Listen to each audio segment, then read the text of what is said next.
안녕하세요. 저는 대구에 살고 있는 50대 주부입니다. 매번 사연만 듣다가 이렇게 제보를 하게 되네요. 기가 막힌 일을 겪고도 이미 지나간 일이라 사연을 제보할 생각은 못했거든요. 여러분, 씨바지에 대해 들어보신 적 있으시죠? 여러분이라면 만약에 잘 살고 있는데 씨바디랍시고 남편의 상간녀가 나타나면 어떻게 하실 것 같나요? 상간녀를 씨바지라고 포장해주기도 싫지만 제 사연을 설명하려면 이 표현이 딱 적절할 것 같아요. 20년도 훨씬 지난 과거의 일입니다. 어느 날 남편의 상간녀가 오더니 본인을 씨바지라며 임신한 아이를 키우겠다고 으름장을 놓았습니다. 당연히 충격에 휩싸였죠. 하지만 더 충격적이었던 것은 남편의 반응이었습니다. 낳고 싶다더군요. 아이를 보고 싶대요. 지금부터 제가 무슨 일이 겪은 건지 제대로 설명해 드릴게요. 남편과 저는 둘 다 특출난 것 없이 평범하게 연애하고 결혼을 한 케이스입니다. 조금 다르다면 저나 남편이나 다른 욕심보다 이 욕심이 많다는 정도였죠. 사실 결혼하고 나면 얼른 임신을 하고 애를 낳아서 육아에 전념할 생각이기도 했는데 임신이 좀처럼 되지 않더군요. 매번 임신 테스트기를 하면 아쉬움과 실망의 연속이었기에 자연스레 둘 다 말수는 줄어들고 짜증은 많아지기 시작했습니다. 나보다 더 늦게 결혼한 친구는 벌써 애가 둘인데 왜 이렇게 임신이 안 되는 거야? 남편은 저보다 더 이세를 보고 싶어 했어요. 처음엔 임신에 좋다는 영양제며 음식을 마구 먹이던 남편도 워낙 임신 소식이 들려오지 않으니 점점 쌀쌀맞아지더군요. 저도 원하는 임신이 쉽지 않으니 마음의 상처는 깊어졌어요. 그런 저에게 남편은 눈치를 주면서 퉁명맞게 대하기 시작했고 외로움과 서러움에 맞서기 위해서는 일에 몰두하는 수밖에 없었습니다. 그러면 그럴수록 남편과의 사이는 소원해졌지만 시어머니만큼은 그렇지 않으셨습니다. 남편은 아들에다가 외동이었거든요. 시어머니는 다른 무엇보다 가문을 이어야 한다는 생각이 강하셨습니다. 가문을 이어야 되는데 이렇게 임신이 안 돼서야 어떡하니? 너희 부부관계는 제대로 하는 거 맞지? 이런 식으로 시어머니는 남편과 저의 부부관계 횟수나 시기에 집착을 하시기도 했어요. 심지어 점집에서 좋다는 날을 받아오기도 할 정도였습니다.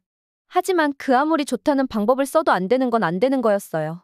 이런 생활도 몇 년째 결국 시어머니마저 손주를 보고 싶다는 말을 아끼게 되었습니다.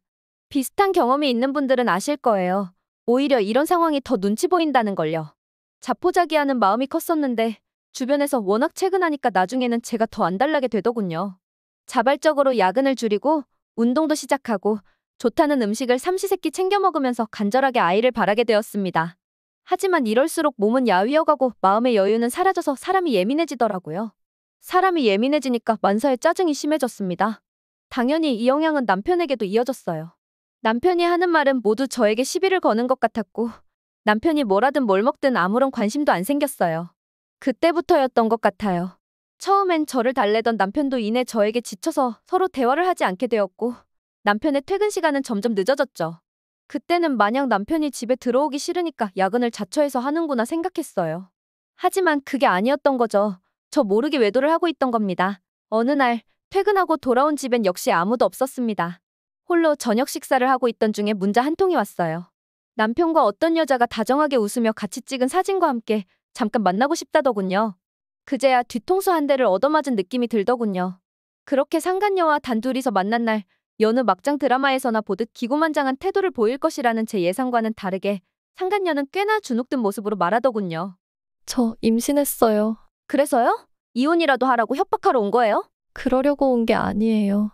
처음에는 저한테 늦총각이라고 해서 결혼한지도 모르고 만났어요. 임신해서 말하니까 그제서야 결혼한 몸이라고 하더라고요. 근데 저 이 아이 지우고 싶지 않아요. 애 키울 능력은 아직 없지만 그렇다고 아빠 없이 외롭게 키우고 싶지 않아요. 제 아이를 대신 키워주세요. 상간녀는 닭똥 같은 눈물을 뚝뚝 흘리며 저에게 빌듯이 말하길 어렸을 때부터 부모님 없이 할머니 밑에서 자란 터라 부모님 없는 서름이 많았다고 하더군요. 부모님의 빈자리를 누구보다 잘 알기에 자신의 아이마저 그렇게 키우고 싶지 않다는 것이었어요. 기가 차면서도 복잡한 심경이었습니다. 저나 남편이나 그렇게 애를 써도 생기지 않았던 아이였는데 어째서 이 여자는 이토록 쉽게 아이를 가질 수 있었을까 야속하면서도 한편으로는 부러운 마음도 들었어요. 하지만 남편의 혼외자의 아이를 어떻게 키우겠어요? 상간녀의 속사정이야 하나도 이해를 못하는 것은 아니었지만 사람마다 저마다의 사정은 있는 법이잖아요? 저는 눈물을 삼키며 부탁하는 상간녀를 뒤로 한 채 어떤 대답도 하지 않고 밖으로 나왔습니다. 안 그래도 앳된 얼굴의 상간녀였기에 더 이상 있으면 측은한 마음이 커질 것 같았거든요. 그렇게 저는 밖을 나와 하염없이 걸었습니다. 아무리 노력해도 되지 않는 임신, 남편의 외도, 그리고 앳된 상간녀의 임신과 부탁. 전화 남편이나 그토록 바라던 임신이었는데 남편은 상간녀의 임신 소식을 듣고 내심 기뻐하지 않았을까 하는 의심. 얼마나 하염없이 걸었을까? 해가 어둑해져서야 저는 집에 돌아왔습니다. 마침 남편이 집에 있더군요. 당신 바람 폈어? 제 말에 남편은 아무 말도 하지 않고 놀란 표정으로 저를 바라보았습니다. 저는 남편이 입을 뗄 시간도 주지 않은 채 다시 말했어요. 상간녀랑 만나고 오는 길이야. 그 여자가 먼저 나한테 연락했어. 알고 있어. 그 여자한테 다 들었구나? 그럼 그 여자가 나한테 무슨 말을 했는지도 다 알겠네? 난 괜찮으니까 당신한테 허락 받아오라고 한 거야. 뭐라고? 당신은 괜찮다고? 생각해봐. 우리는 그렇게 노력해도 안 생기는 임신이었는데 걔는 한 번에 됐잖아. 사실 임신 소식 들었을 때 놀란 것도 놀란 거지만 조금은 기쁘더라. 남들이 들으면 손 찍어 말 일이라는 것도 아는데 내 아이라고 하니까 기분이 묘해진 건 사실이야. 기뻤다고? 바람핀 것도 모자라서 혼외자가 생겼는데 기뻤다고? 당신이 인간이야? 나나 당신이나 임신하려고 안 해본 방법이 없었어. 당신은 그렇게 노력해도 안 되는 임신이 이 여자는 한 번에 됐다고. 그럼 문제가 있는 건 당신 쪽이잖아. 우리 둘 사이에선 죽어도 애가 안 생긴다는 뜻이라고. 이런 마당에 내 애가 생겼다는데 어떻게 안 흔들릴 수가 있겠어? 남편의 말에 저는 말문이 막혔습니다. 아니길 바랬던 저희 바람과는 다르게 남편은 상간녀의 임신을 꽤나 반기고 있는 모양새였습니다. 게다가 난임의 원인을 모두 저에게 돌리는 남편이 시어머님 앞에서도 똑같이 말할 수 있을까 싶더군요. 그렇게 저는 남편과 함께 시어머니 댁으로 갔습니다. 모든 걸 토로했습니다. 하지만 제가 말을 하면 할수록 시어머니의 충격받은 표정이 점차 풀리는 것을 느낄 수 있었어요. 모든 이야기를 다 들은 시어머니는 눈을 질끈 감은 채 말하셨습니다.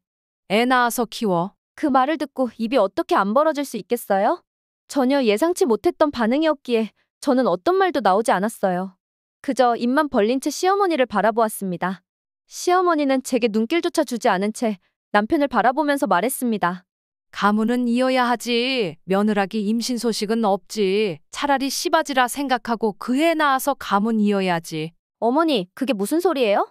지금이 어느 시대인데 씨바지라뇨? 아서라, 오죽하면 나도 이런 소리를 하겠니? 며느라가 너도 너무 섭섭하게 생각하지 마라. 옛날엔 더하면 더했지. 덜하진 않았어. 그럼 저더러 이혼하라는 말씀이에요? 넌 내 말을 이해 못하니? 남사스럽게 어딜 이혼이니? 그냥 그 여자는 씨바지로 두고 애만 키우자는 말이지. 안 그래도 외동인 마당에 이렇게라도 대를 이어야지. 안 그러니? 아무튼 그리 알아라. 저는 이 말도 안 되는 논리에 결국 굴복할 수밖에 없었습니다. 내심 남편과 시어머니는 대를 이을 자손이 생겼다는 것에 대해 꽤나 흡족해하는 듯 보였고 그 속에서 임신을 못하는 저는 발언권이 없는 죄인이었습니다. 그렇게 시어머니는 씨바지가 된 상간녀에게 매달 생활비를 전달해주기 시작했습니다. 그마저도 상간녀의 배가 불러오기 시작하니 상황은 더 달라지더군요. 마침내 시어머니는 상간녀를 시댁으로 불러왔고 산딸이 다가올수록 지극정성으로 상간녀를 보살펴주셨습니다. 아이고, 의사가 파란 옷을 사라고 했다고? 세상에나 아들이로구나. 3대 독자가 생겼어? 설상가상으로 상간녀는 아들을 임신했다 하더군요. 그 말을 들은 시어머니는 무척이나 좋아하셨습니다. 남편에게도 저런 미소를 보여주신 적이 있었나 싶을 정도로 행복해 보이셨어요. 시어머니 눈에 상간녀는 더 이상 상간녀가 아니라 손자를 낳아주는 복덩이가 되었습니다. 그럴수록 저는 점점 외톨이가 되어갔어요. 누가 보면 며느리는 제가 아닌 상간녀로 착각할 정도였지요. 원래 임신하면 아쉬울 거 없이 먹어야 한다. 안 그럼 평생 서름되는 법이야. 그래서 먹고 싶은 거 없고? 평소엔 과일도 잘 안 먹었는데 임신하고 나니까 딸기가 그렇게 맛있더라고요. 예쁜 아들 낳으려고 그러나 보다. 며느라가 딸기 좀 구해와라. 네? 지금 한여름인데 제철도 아니라서. 인터넷에서라도 찾아보고 주문할게요. 아니, 너는 애가 이렇게 눈치가 없니? 안 그래도 입덧 심한 애한테. 입덧 심한 사람들은 먹힐 때 얼른 먹어야 하는 법이야. 가뜩이나 입덧 심해서 뭘 제대로 먹지도 못하는 애한테 그깟 딸기가 어떻다고 못 구해오니? 아니에요. 괜찮아요, 어머니. 안 그래도 요즘 딸기가 나와도 철이 지나서 시기만 하더라고요. 그냥 다른 거 먹을게요. 이것 봐라. 애가 지금 네 눈치 보느라 먹고 싶은 것도 제대로 못 먹고 있잖니? 이거 원 임신을 해봤어야 산모 심정을 알지. 상황이 이러니 처음엔 주눅 들어서 눈치 보느라 바빴던 상간녀는 점점 기세등등해지기 시작했습니다. 주객전도가 되어 오히려 제가 상간녀가 된 것 마냥 눈치를 보게 되었고 행복해 보이는 그들 사이에서 저만 빠져주면 될 것처럼 느껴졌어요. 상간녀의 배가 불러올수록 시어머니의 관심과 애정은 더 강해졌고 남편도 퇴근을 하면 저희 집이 아닌 시댁으로 퇴근하기 일쑤였죠. 이런 생활을 계속하고 있던 때였습니다. 하루는 시댁에서 임산부 케어를 하라는 말에 부들거리는 손을 간신히 부여잡고 상간녀의 뒷바라지를 하고 있던 때였어요. 상간녀는 빨래니 음식이니 손 하나 까딱하지 않고 저를 시종마냥 부려먹었습니다. 급기야 시어머니가 없는 틈을 타 친구들까지 불러와 파티까지 열었어요. 물론 파티를 준비하는 건 제 몫이었습니다. 임산부는 먹을 것도 함부로 먹으면 안 되는 거 알죠? 제가 치킨이 먹고 싶은데 바깥에서 만드는 음식을 뭘 믿고 먹겠어요. 3대 독자가 잘못되기라도 하면 어떡하려고. 후라이드 치킨이랑 제 친구들은 피자 좋아하니까 피자도 한 판 만들어놔요. 알겠죠? 뭐라고요? 그걸 저더러 만들라는 거예요? 저는 임산부잖아요. 그럼 언니 말고 누가 만들어요? 친구들 이제 곧 도착할 건데 안 만들 거예요? 기가 막혀서 정말. 너 지금 날 완전 우습게 알고 있구나. 시어머니가 너한테 하는 말 못 들었어? 넌 그저 씨바지일 뿐이야. 어딜 눈치 없이 굴러온 돌이 박힌 돌 빼내려고 하는 거야? 정신 차려 이 아줌마야. 지금 눈치 없는 건 당신이야. 애 태어나면 그걸로 끝인 거 같지? 난 바로 둘째 가질 거야. 임신도 안 되는 처랑 애만 둘 낳은 척. 둘 중에 누가 더 집안 사람으로 인정받을까? 이미 시어머니는 남편이랑 같이 살라고 집도 따로 마련해 주셨는데 아무것도 몰랐지? 시어머니도 내심 둘째 바라시더라고. 혹시 알아? 둘째라도 임신해서 낳으면 내가 네 자리에 앉아 있을지. 전혀 예상조차 하지 못했던 상간녀의 말에 저는 말문이 막혔습니다. 그러고 보니 맞는 말이었습니다. 아무렴 3대 독자를 임신했는데 본부인이든 상간녀든 무슨 상관이 있었을까요? 저는 더 이상 가만히 있다가는 이대로 쫓겨날 수밖에 없다는 생각이 들었습니다. 물론 저도 이런 집안의 며느리로 더 이상 머무르기 싫었어요. 말도 안 되는 현대판 씨바지가 지금 제 눈앞에서 이뤄지고 있는데 어떤 며느리가 이 상황을 고지고대로 받아들이겠어요? 하지만 이런 분위기에서 제 상황은 더 나빠지기만 했습니다. 상간녀와 그 친구들은 제가 음식을 내오는 바로 앞에서 들으라는 식으로 멸시하며 말하더군요. 넌 참 팔자도 좋다. 보통 상간녀라고 하면 내쫓기 바쁜데 임신했다고 안에 들어와서 살라는 경우가 어딨냐? 뭐, 난 잘 됐지. 안 그래도 좁아터진 원룸에서 살았는데 그깟 임신 한 번 했다고 이렇게 좋은 곳에서 먹고 자고. 근데 애 낳고 나면 너 당장 쫓겨나는 거 아니야? 안 그래도 이 집이 아들이기 한데 와이프가 죽어라 노력해도 임신이 안 됐나 봐. 시어머니가 나한테 와서는 아들 한 명만 더 낳으면 혼인신고며 재산이며 다 해줄 테니까 손자 2명만 딱 낳아달래.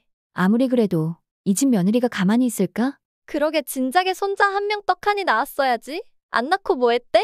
그러면서 상간녀는 저를 째려보듯 쓱 쳐다보더군요.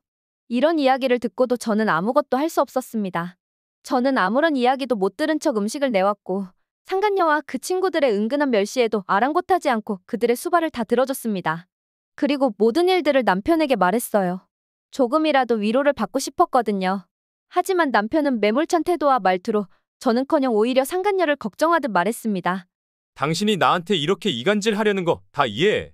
당연하겠지. 당신은 임신도 잘 안 되는 몸이고 그 여자는 3대 독자를 임신했으니까. 하지만 상간녀임에도 시댁에 들인 우리 엄마 심정도 오죽하겠어? 어쩌면 내 옆자리는 당신이 아닐 수도 있다는 생각이 들더라. 뭐라고? 지금 그게 무슨 말이야? 사랑만으로 안 되는 게 결혼 생활이니까. 나도 마음을 다 잡으려 해도 어쩔 수 없는 걸 어떡하냐. 너한텐 미안하게 됐어. 우리 애 낳으면 둘째 갖기로 했어.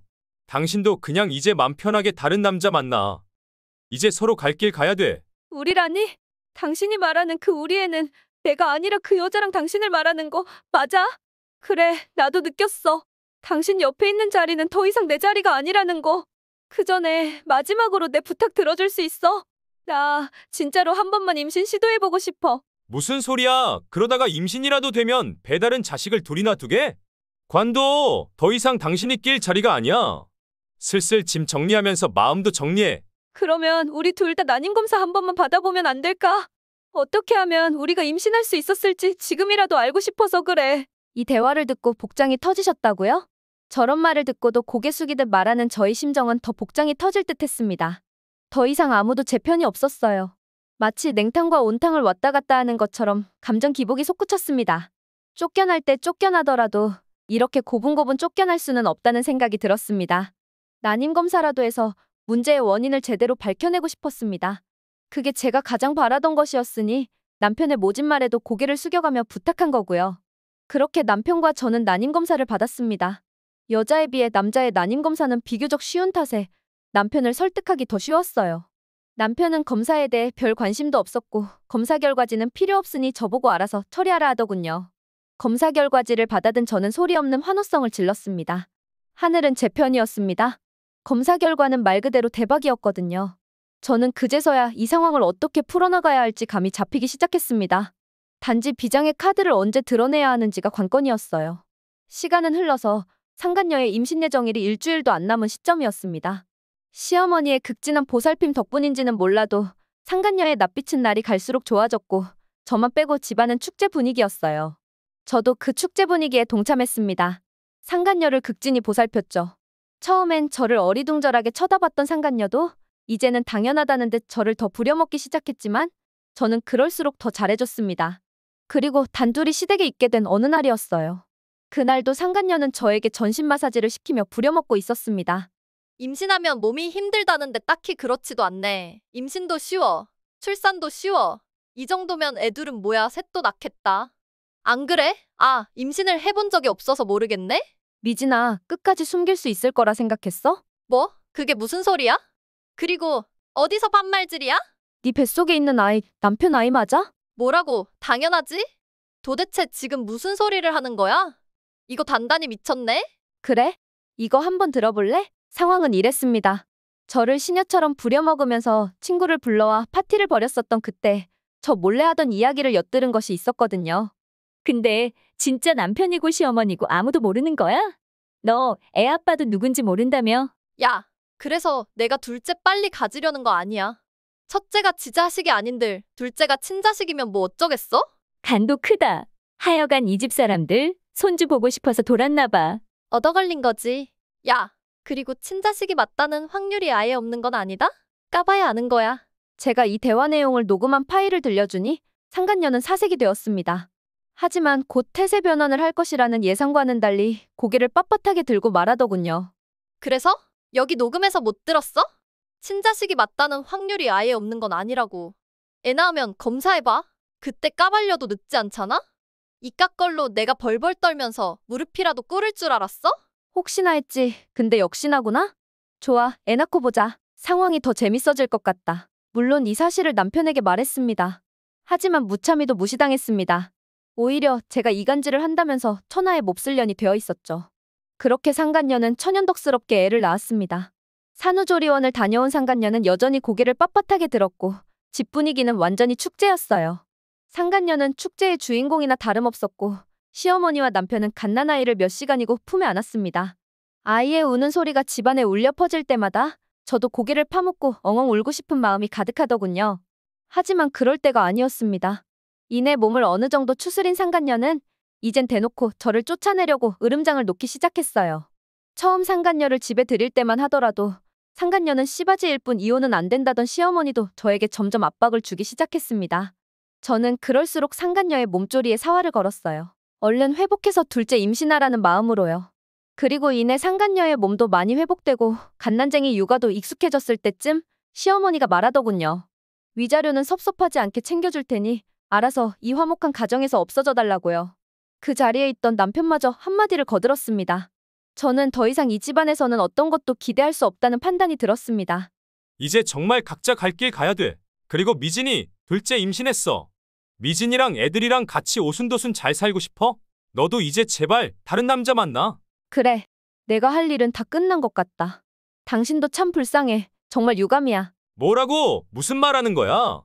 유감은 내가 할 말이고 챙겨준 위자료로 알아서 살아. 당신이 주겠다는 그 약소한 위자료 잘 받을게. 대단하게 챙겨줄 것처럼 말하더니 정말 마지막으로 말하는데 애 태어나면 꼭 검사해봐. 뭐라는 거야 도대체? 무슨 검사를 하라는 거야? 저는 아무런 대답을 하지 않고 그대로 짐을 싸서 나왔습니다. 남편은 처음에만 제 말에 의심을 품고 제게 연락을 하더니 이내 제 말이 그저 단순한 저주였다고 생각했는지 더 이상의 연락도 하지 않더군요. 하지만 아무렇지도 않았습니다. 전 이제 제 삶을 살아야 했거든요. 준 것도 가진 것도 없이 쫓겨난 신세지만 유일하게 남아있는 직장이 있었기에 저는 더더욱 일에 열두했습니다. 오히려 결혼 생활에서 벗어나니 일할 시간은 늘어났고 덩달아 성과도 나날이 좋아졌습니다. 쌓아온 경력만큼 승진은 쉬웠고 비록 사랑에는 실패했지만 커리어 우먼으로서 당당히 살아가고 있었죠. 그렇게 남편의 연락이 없는지도 1년이 지났을까 남편이 분노에 차서 제 앞에 나타나더군요. 너 다 알고 있었지? 미진이가 임신한 아이, 내 친자식 아닌 거? 넌 다 알면서도 모른 척 한 거지? 모른 척이라니? 난 당신한테 마지막으로 말했었어. 애 낳으면 검사하라고. 난 그런 검사가 아닌 줄 알았지. 언제야? 언제부터 다 알았던 거야? 이혼한 마당에 왜 이래? 각자 갈 길 가자며. 난 내 앞길 잘 가고 있는데 당신은 못 가고 있나 봐? 네, 드디어 남편이 알게 된 것입니다. 남편, 아니 이젠 전 남편이죠. 전 남편의 말은 이랬습니다. 갓난쟁이일 때는 원체 아기 얼굴이 많이 변한다는 말이 있죠? 그 말을 듣고 누구 하나 비슷하지 않는 얼굴의 아기를 보면서 시간이 지나가기를 오매불만 기다렸다더군요. 아이는 전 남편의 얼굴도 상간녀의 얼굴도 전혀 닮지 않았다고 합니다. 그렇게 도대체 누굴 닮은 것인지 깊은 의심이 들 때쯤 둘째가 태어났다더군요. 하지만 둘째도 누구 하나 닮은 구석이 없었다고 합니다. 첫째랑 비슷하게 생겼으면 차라리 그러려니 할 텐데 그런 기색도 없어서 상간녀 몰래 아이들의 친자 검사를 해봤더니 둘 다 친자가 아니라는 결과가 나왔던 거죠. 집안은 곧바로 풍비박산이 났고 상간녀는 그대로 내쫓겼다고 합니다. 그마저도 웃긴 게 뭔지 아세요? 상간녀가 전 남편에게 했다는 말이 두 명 다의 아빠가 다른데 누군지 모르겠다고 했답니다. 첫째를 임신했을 때 의심 가는 남자들에게 다 연락했는데 전부 자기 애가 아니라면서 연락을 끊었고 그 와중에 은근슬쩍 기뻐했던 유일한 사람이 전 남편뿐이었다더군요. 말 그대로 호구 하나 제대로 물었던 셈이죠. 전 그 말을 듣고 어떤 감정의 동요도 생기지 않았습니다. 오히려 전 남편의 말에 기가 차서 콧방귀가 나왔습니다. 다시 합치자. 그동안 내가 미안했어. 가슴에 대못 박은 것도 미안하고 엄마나 나나 자식을 보고 싶으니까 아무래도 판단을 제대로 못했던 것 같아. 다시 원래대로 모든 걸 돌려놓자. 뭐라고? 그러다가 또 바람펴서 상간녀가 임신하면 걔한테 가려고. 제대로 난임검사에서 치료도 하고 예전보다 서로 더 배려하면서 살아가자는 말이야. 난임 검사? 이혼 전에 했던 거 기억 안 나? 근데 말이야, 내가 임신을 하게 돼도 그거 당신 애가 아닐 확률이 너무 높은데? 무슨 말을 하는 거야? 당신 무정자증이야. 뭐라고? 내가 무정자증이라니? 그게 무슨 말이야? 아, 그래? 당신은 결과 들을 필요도 없다면서 검사만 받고 병원 안 갔지? 당신 무정자증이래. 애초에 당신 통해서 임신할 수가 없다고. 상간녀도 너무하지. 하필이면 무정자증인 사람을 속여가지고. 대를 이을 사람은 당신이 유일한데 그마저도 불가능하다니. 시어머니도 참 딱하셔? 난임 검사를 하고 나서 제가 대박이라고 말한 거 기억하시나요? 네, 남편은 무정자증이었습니다. 난임의 원인은 제가 아닌 남편에게 있었어요. 남편이 무정자증이라는 사실을 알게 되고 나서 비록 상간녀지만 아이를 가졌다고 그리 좋아하는 남편의 모습에 측은한 마음이 들기도 했어요. 물론 울분이 차올랐지만 아이를 갖지도 못하는 사람이 얼마나 아이를 원했으면 저럴까 싶은 생각도 들더군요. 그래서 차라리 모르는 게 약이겠거니 하고 일을 크게 안 만든 것도 있습니다. 하지만 이제 와서 다시 모든 것을 제 탓으로 돌리고 재혼하자면서 그 와중에 또 임신 이야기를 하는 모습이 기가 차서 할 말은 해야겠다는 다짐으로 바뀌더군요. 제 말을 듣고 벙쪄있는 전 남편의 모습은 일말의 동정심도 생기지 않았습니다. 차라리 울면서 빌었으면 마음이 흔들렸을지도 몰라요. 그래도 한때는 너무나 사랑했던 사람이니까요. 그런데 이렇게 나타나서 화를 내고 뻔뻔하게 행동하다니 저는 참을 수가 없었죠. 내가 무정자증이라고? 그러게 그때라도 진단 결과를 듣지 그랬어. 난 오히려 모든 수치가 정상이래. 임신이 안 되는 게 말이 안 되는 수준이라더라. 내가 임신이 안 되는 건 당신이 무정자증이라 그랬던 거야. 내가? 2번 다시는 마주칠 일 없었으면 좋겠다. 우리 남남된 지도 오래야. 각자 알아서 갈 길 가자. 갈게. 그렇게 저는 넋이 나간 전 남편을 뒤로하고 자리를 나왔습니다. 넋이 나갈 법도 하죠. 여지껏 본인이 무정자증이라는 것을 상상도 못 해봤을 텐데 본인 아이를 임신한 줄 알았던 상간녀가 무려 2번이나 자신을 속였으니까요. 하지만 전 남편이 누누이 말했듯 이젠 각자 알아서 갈 길을 찾아가야 했습니다. 남들처럼 통쾌하게 복수를 한 건 아니지만 삶이라는 게 그렇더군요. 최대한 통쾌하게보다는 최대한 조용하게 상황을 정리하고 싶은 마음이 사람 마음인 것 같더라고요. 제 삶은 이혼 전으로 크게 달라진 것은 없지만 그래도 삶의 큰 짐이었던 결혼 생활을 내려놓고 묵묵히 잘 살아가고 있습니다. 지금까지 제 이야기 들어주셔서 감사합니다. 모두 행복하세요.